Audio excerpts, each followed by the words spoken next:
Hi friends, நான் மலர்யுகத்திலிருந்து உங்கள் அன்பு தோழி பேசுகிறேங்க. இன்றைக்கி பார்த்திங்கன்னா பிரம்ம முகூர்த்த பூஜையில் நிறைய பேர் நிறைய டவுட்ஸ் கேட்டிருக்காங்க. நான் ஏற்கனவே அதை பற்றி 2 வீடியோ போட்டிருக்கேன்.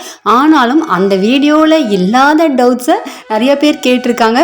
ஏன்னா பிரம்ம முகூர்த்த பூஜைனாலே நிறைய பேர் அவங்களே நிறைய ரூல்ஸை வச்சுக்கிறாங்க.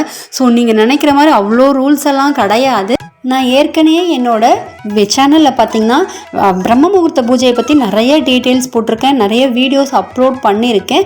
அதை தவிர்த்தும் இன்னும் சந்தேகங்கள் நிறைய பேருக்கு இருக்குது. அவங்க கேட்ட கொஸ்டினுக்கு தான் நான் இப்போ பதில் சொல்லிகிட்டு இருக்கேன்.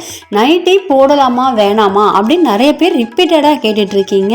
அது மட்டும் இல்லாமல் நான் வாசலில் 2 அகல் ஏற்றுறேன், பூஜை ரூமில் ஏற்கனவே காமாட்சி அம்மா விளக்கு ஏற்றிட்டுருக்கேன், எக்ஸ்ட்ராவாக இன்னும் 2 அகல் விளக்கு நம்ம பிரம்ம முகூர்த்த பூஜையின் போது ஏற்றினா போதுமா, 5 விளக்கு கணக்காயிடுமா, இப்படின்ட்டு நிறைய கொஸ்டின்ஸ் நீங்கள் கேட்டிருக்கீங்க. எனக்கு தெரிந்த பதில்களை நான் சொல்கிறேங்க. ஏற்கனவே நம்ம சேனலில் பார்த்திங்கன்னா பிரம்ம முகூர்த்தத்தை பற்றி நிறைய வீடியோஸ் அப்லோட் பண்ணியிருக்கேன். நிறைய உங்களோட சந்தேகத்திற்கான பதில்களை நான் சொல்லியிருக்கேன். நீங்கள் பார்க்கல அப்படின்னா என்னோடய சேனலில் போய் பாருங்கள். அது மட்டும் இல்லாமல் பிரம்ம முகூர்த்த பூஜை செஞ்சதுனால எனக்கு என்னென்ன அதிசயம் நடந்தது என்னோடய லைஃப்பில் அப்படின்றதையும் நான் உங்களுக்கு ஷேர் பண்ணியிருக்கேன். நீங்கள் அந்த வீடியோவும் பார்க்கலன்னா பாருங்கள்.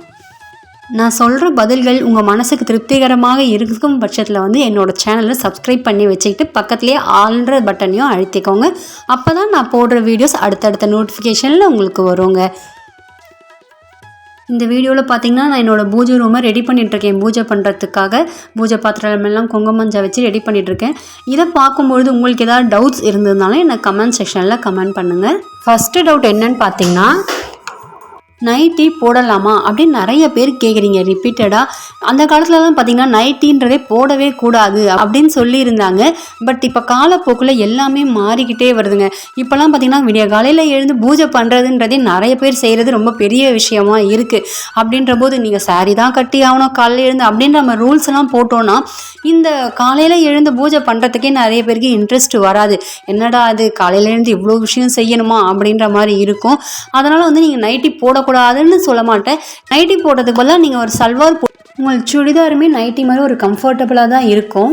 புடவை தான் கட்டணும் அப்படின்றது கிடையாது. ஏன்னா நீங்கள் குளிச்சுட்டு அழகாக நீங்கள் பூஜை பண்ணும்பொழுது நீங்கள் ஒரு கண்ணாலேயே போய் பார்க்குறீங்கன்னு நினச்சிக்கோங்களேன், உங்களை பார்க்கும்பொழுது ஒரு பாசிட்டிவ் எனர்ஜி கண்டிப்பாக வருங்க.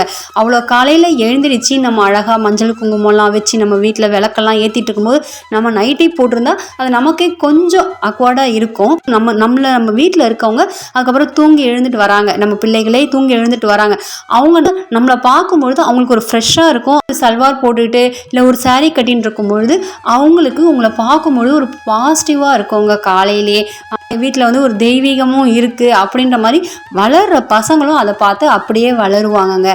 உங்கள் வீட்டில் உங்கள் ஹஸ்பண்ட் உங்கள் மாமியார் அந்த மாதிரிலாம் இருக்கும்போது அவங்களுக்குமே ஒரு மன திருப்தி இருக்கும். நைட்டியுமே ஒரு ட்ரெஸ் தாங்க, நம்ம அதை துவச்சி சுத்தமாக தான் போட போகிறோம், இல்லைன்னு சொல்லலை. நம்மளோட மனசுக்கு ஒரு பாசிட்டிவ் எனர்ஜியாக இருக்கும், நம்மளை சுற்றி இருக்கவங்களுக்கு ஒரு பாசிட்டிவ் எனர்ஜி வரும் தான் நம்ம இதெல்லாம் செய்கிறோம். இதுவே உடம்பு சரியாதவங்க, ஒரு குழந்தை பெற்றவங்களாக இருக்கட்டும், இந்த மாதிரி தவிர்க்க முடியாத காரணங்களால் இருக்கவங்க நம்ம நைட்டி போட்டுக்கலாங்க. செகண்ட் டவுட்ஸ் பார்த்திங்கன்னா, பிரம்ம முகூர்த்த பூஜைக்கு 5 விளக்கு தான் ஏற்றணுமா? அப்படி 5 விளக்கு ஏற்றணுன்ற பட்சத்தில் நான் வாசலில் 2 விளக்கு வைக்கிறேன், வீட்டில் பூஜை ரூமில் காமாட்சி அம்மா விளக்கு ஏற்றுறேன், எக்ஸ்ட்ராவாக நான் 3 விளக்கு ஏற்றினா 5 விளக்காக கணக்காயிடுமா அப்படின்னு கேட்குறீங்க. நீங்கள் பிரம்ம முகூர்த்த பூஜைக்கு நீங்கள் 2 விளக்கும் ஏற்றலாம், 3 விளக்கும் ஏற்றலாம், 5 விளக்கு தான் ஏற்றணும் அப்படின்றது இல்லை. நீங்கள் அதை கணக்கு எடுத்துக்காதீங்க. ஏன்னா நான் அதை கணக்கு எடுத்துக்க மாட்டேன். வாசலில் வைக்கிறது நம்ம மகாலட்சுமி அம்மாவை வரவேற்கிறதுக்காக நம்ம வாசலில் வைக்கிறோம். வீட்டில் நம்ம குலதெய்வத்தை நினச்சி நம்ம காமாட்சி அம்மான் விளக்கோ ஒரு மற்ற விளக்குங்களோ ஏற்றுறோம். நம்ம தனியாக நம்ம பிரம்ம முகூர்த்த விளக்குக்கு 2ஓ 3ஓ அதுக்குன்னு ஒரு கணக்கிட்டு வச்சுக்கோங்க. இல்லை 5 ஏற்றுறதா அதுக்குன்னு தனியாக 5 விளக்கு நான் கணக்கிட்டு ஏற்றிக்குவேங்க. 3வது கொஸ்டின் என்னன்னு பார்த்தீங்கன்னா, நான்வெஜ் செய்யும்பொழுது வீடு துடைக்கணும், நீங்கள் பீரியட்ஸ் டைமாக இருக்கும்போது வீடு துடைக்கணும் அப்படின்னு சொல்லியிருந்தேன். ஆனால் அதுக்கே என்ன கேட்டிருந்தீங்க அப்படின்னா, நம்ம நான்வெஜ் செய்யும்போது வீடு ஃபுல்லாக துடைக்கணுமா அப்படின்ற டவுட்டும் கேட்டிருந்தீங்க. ஸோ நீங்கள் நான்வெஜ் சாப்பிட்றீங்க அப்படின்ற பட்சத்தில் நைட்டே நம்ம யூஸ்வலாகவே நான்வெஜ்லாம் செஞ்சோன்னா அடுப்படியெல்லாம் க்ளீன் பண்ணி வச்சுருவோம், சிங்கெல்லாம் அந்த எச்சில் பாத்திரம் எல்லாத்தையும் கழுவி வச்சுருவோம், அதெல்லாம் யூஸ்வல் தான். நீங்கள் வீடு ஃபுல்லாக துடைக்கணுன்ற அவசியம் இல்லைங்க. சாமி இடம் இருக்கு இல்லைங்களா, அந்த இடத்த மட்டும் சுத்தம் பண்ணுங்க. ஒரு ஹாலில் நீங்கள் சாப்பிட்றீங்க, ஹால்லேயே பூஜை ரூம் இருக்குது. ஏன்னா எங்கள் வீடு பார்த்திங்கன்னா ஹாலில் தான் நாங்கள் சாப்பிடுவோம், ஹால்லேயே பூஜை ரூம் இருக்குது. ஸோ வந்து நான் ஹாலை தொடச்சிடுவேங்க, மற்ற பெட்ரூமை துடைக்க மாட்டேன். வீடு கூட நீங்கள் நைட்டே நான்வெஜ்லாம் சாப்பிட்றீங்கன்னா நைட்டே சுத்தமாக தொடச்சி வச்சுருங்க. காலையில் எழுந்து தொடச்சி எல்லாத்தையும் க்ளீன் பண்ணோம் நம்மளால முடியாதுங்க. அப்போ நம்ம விளக்கேற்றுறதுக்கு ஆர்வமே வராது. இதுதான் நான் ஓப்பனாக சொல்லணுன்னா, நம்ம காலையில் 4 மணிக்கு எழுந்திருச்சு நம்ம குளிச்சுட்டு விளக்கேற்றுறதே நிறைய பேருக்கு ஒரு பெரிய விஷயம். காலையில் எழுந்து எந்த வேலையும் நம்மளால செய்ய முடியாதுங்க. காலையில் எழுந்து நம்ம குளிச்சுட்டு வீட்டை பெருக்கி வாசலை கூட்டி நம்ம விளக்கேற்றுறதுக்கு தாங்க நம்ம கரெக்டாக இருக்கும். அதனால் நீங்கள் நைட்டே நான்வெஜ்லாம் சாப்பிட்றீங்கன்னா வீட்டெல்லாம் சுத்தமாக தொடச்சி க்ளீன் பண்ணி வச்சுருங்க. காலையில் எழுந்து வீடையும் துடைக்கிறத தவிர்த்துக்கோங்க. 4th டவுட் என்னென்னு பார்த்தீங்கன்னா, எனக்கு நிறைய கடன் பிரச்சனை இருக்குது, ஆனால் நான் கடன்லாம் தீரணும் அப்படின்னு சொல்லிட்டு நான் வேண்டலாமா, ஆனால் அந்த கடன் நெகட்டிவான வார்த்தைகளை நீங்கள் யூஸ் பண்ணக்கூடாதுன்னு சொல்லியிருக்கீங்க, அப்போ நான் எப்படி வேண்டிக்கிறது அப்படின்னு நிறைய பேர் கேட்டீங்க.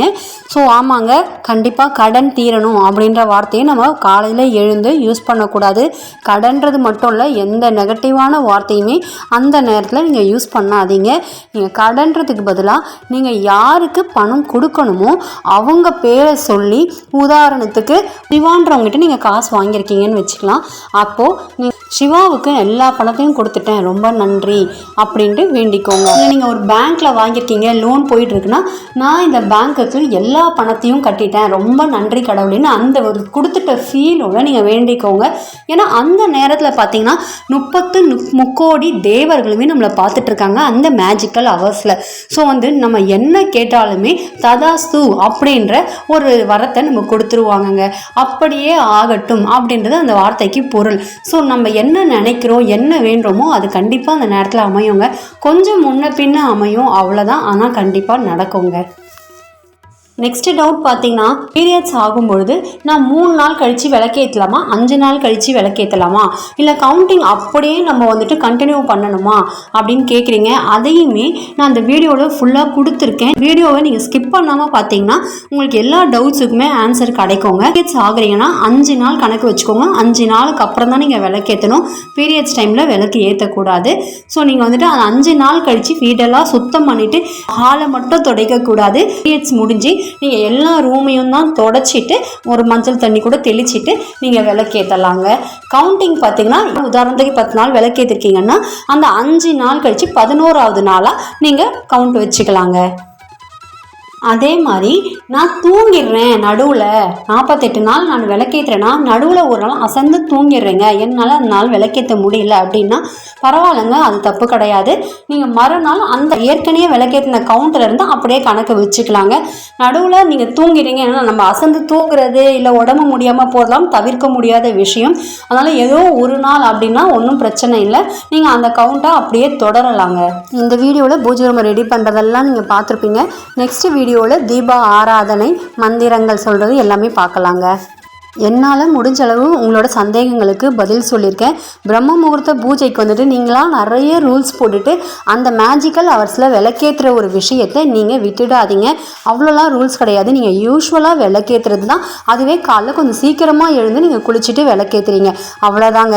கண்டிப்பாக அந்த நேரத்தில் விளக்கேற்றி பூஜை பண்ணுங்கள். நெகட்டிவ் வேர்ட்ஸ் யூஸ் பண்ணாதீங்க. நீங்கள் நினச்ச காரியங்கள்லாம் நல்லபடியாக நடக்க என்னோட வாழ்த்துக்கள். அது மட்டும் இல்லாமல் உங்களுக்காக நானுமே கடவுள்கிட்ட பிரார்த்திக்கிறேங்க. இந்த வீடியோ ஃபுல்லாக பார்த்துருப்பீங்கன்னு நினைக்கிறேன், ஸ்கிப் பண்ணாமல். ஸோ தேங்க்ஸ் ஃபார் வாட்சிங் அண்ட் தேங்க்யூ.